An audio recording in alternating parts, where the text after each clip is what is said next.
Assalamu alaikum everyone and welcome to Divine Allegiance. I'm your host Maulana Baig.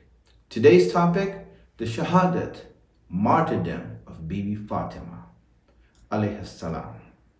Today's topic is a serious topic that I want to go into objectively and try to speak about factually when we look at the history, because the Shahadat of Bibi Fatima and the events that we see around it are a crucial part of history, where things changed in history. Islam, that was in the time of the Prophet, the environment of Muslims in the time of the Prophet, it was an environment where everyone was hopeful, where everything was good, where everything was going upwards. And then the demise of the Prophet, and as soon as he passed away, things changed so fast and went downwards in a decline so fast that it is a shocking history. It is bitter and it is hard to go through such events. So when I speak, I do speak with a soberness that is due to that situation. So when we look at that, we see the Shias, the followers of Ahlul Bayt, their view is clear on what has happened, what went down, and what transpired in that part of history. When we look at the books of Shia and the ulama who have written on it and the hadiths that we have from the imams, it is clear that there were atrocities that took place and how those things happened and what happened, who was responsible for it, and then the ending being the Shahadat of Bibi Fatima.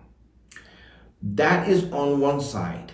But when we look at, for example, even Sunni and their books and their history, it doesn't deny that.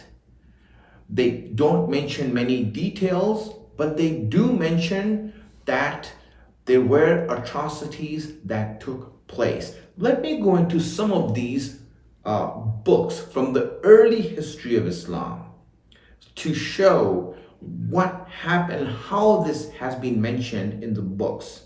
Then I will mention some of the Shia sources so that it becomes clear to everyone what we say. Now, for us, it needs to be made clear that the truth and what is the truth doesn't depend on history books.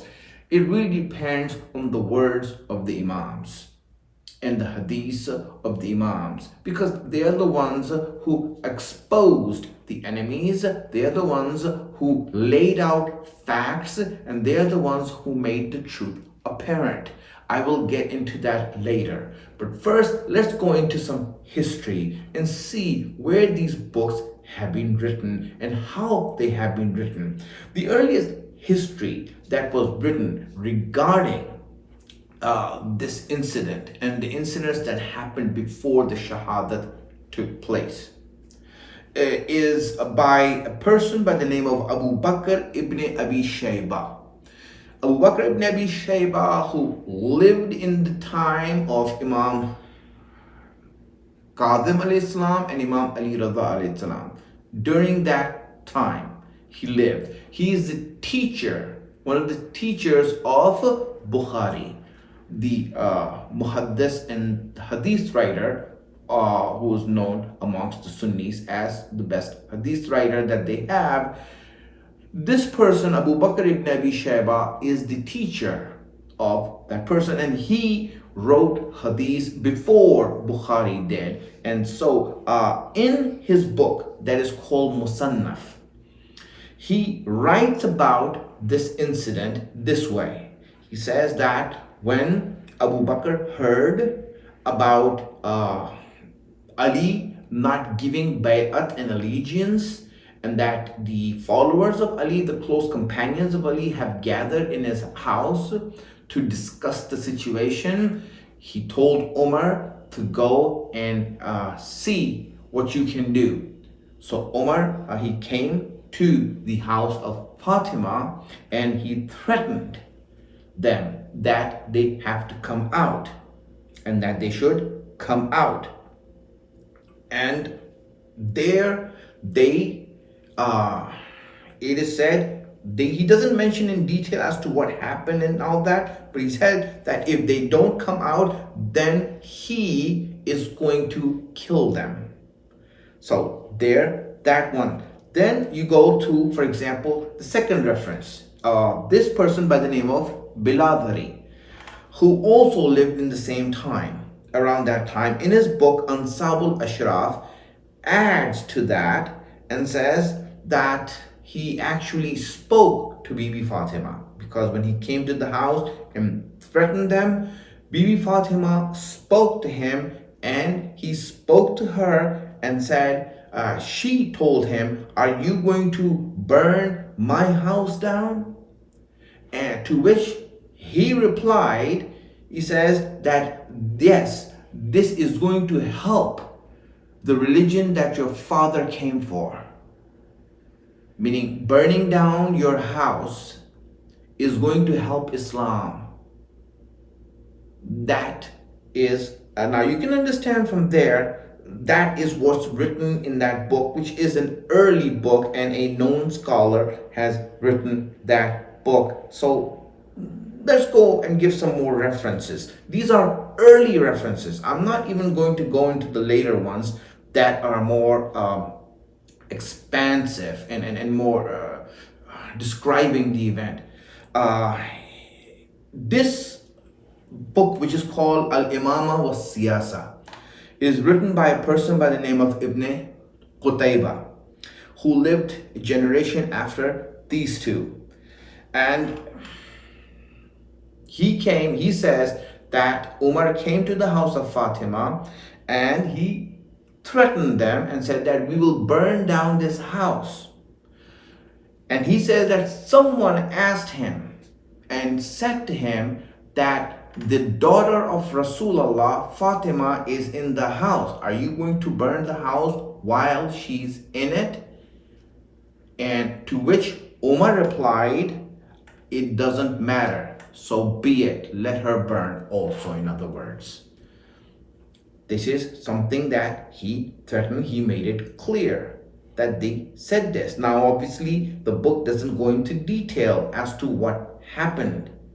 It is just leaves that empty, it's like it's erased.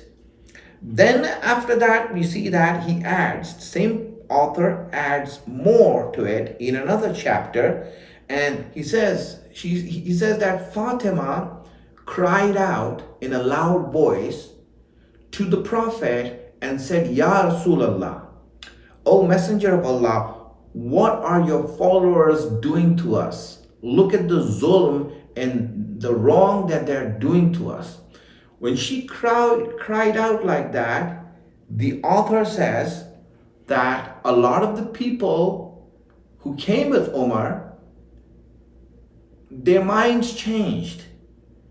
They said that, listen, we don't want to be a part of this. And they went away. They left him and went away. But Umar insisted with the people that were still there. He says that I'm going to do what I have to do. So it is clear that the threat, and they came to the house, this is in the history of Islam, is in the history of Muslims in the early history.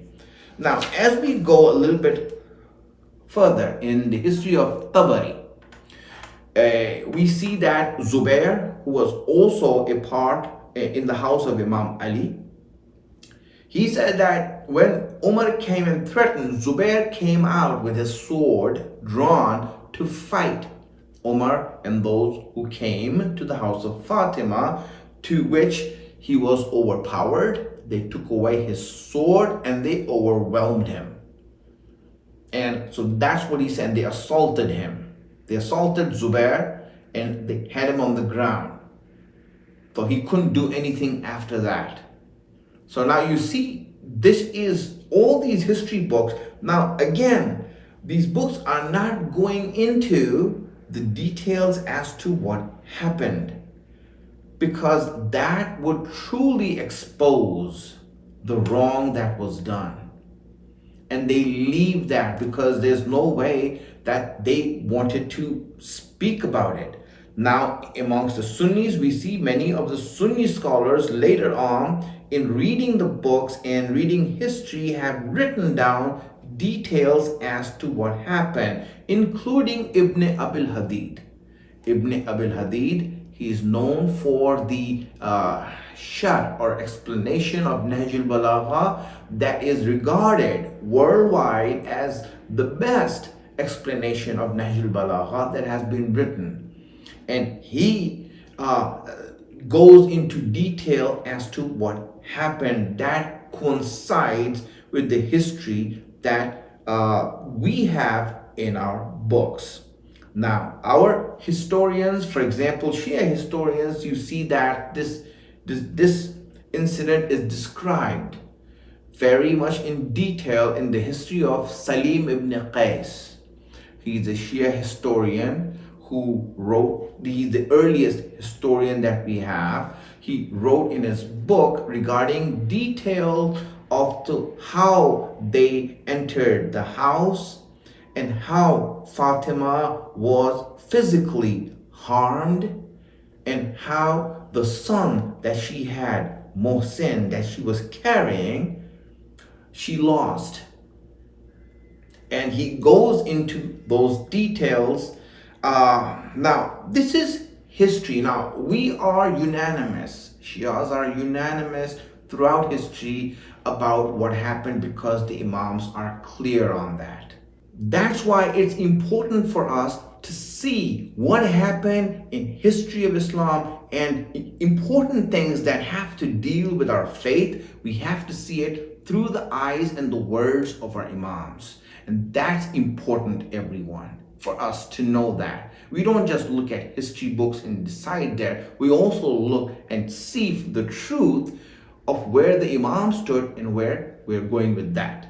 So let me go into some of the hadiths of the Imams as they spoke about their mother and their grandmother in this manner.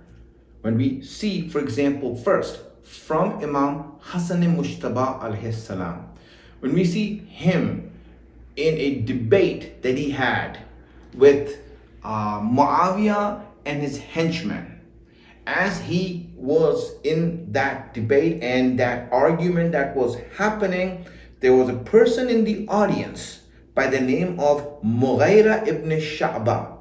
This Mughira ibn Sha'ba, when Imam Hassan looked at him, he pointed him out and said to everyone in that room, and he told him actually, you were the one who struck my mother, the daughter of the Prophet, and bloodied her and made her lose her child.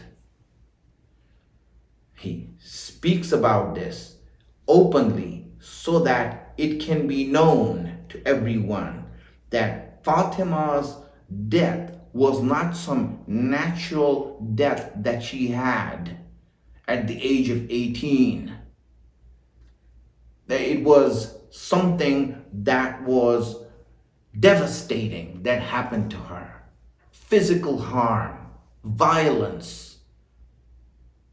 And when we look at that, he mentioned that.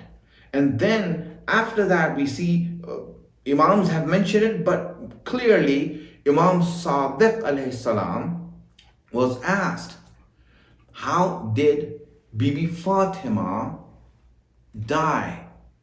What was the reason of her death? So Imam Sadiq says in this regard, he says that regarding the reason for her shahadat, he says that it was because of the fact that Qanfaz, he took the name of Qanfaz, who is, he says, a servant of Umar, on the order of Umar, struck the daughter of the Prophet with the iron sheath of a sword. not the blade, but the sheath was iron. He struck her with that, and that blow caused her to lose her child, Mohsen. And losing that child, and that blow that was given to her was the reason for her shahadat, for her to die. Bibi Fatima did not die a natural death, like is the notion of many Sunnis. They claim that she died a natural death because she cried for her father. Yes, she cried for her father, but she did not die because of that. In fact, we have hadith that says regarding the health and the strength, physical strength of Bibi Fatima, Rasulullah says that Allah has blessed my daughter with physical strength, that she has the strength of 2 women.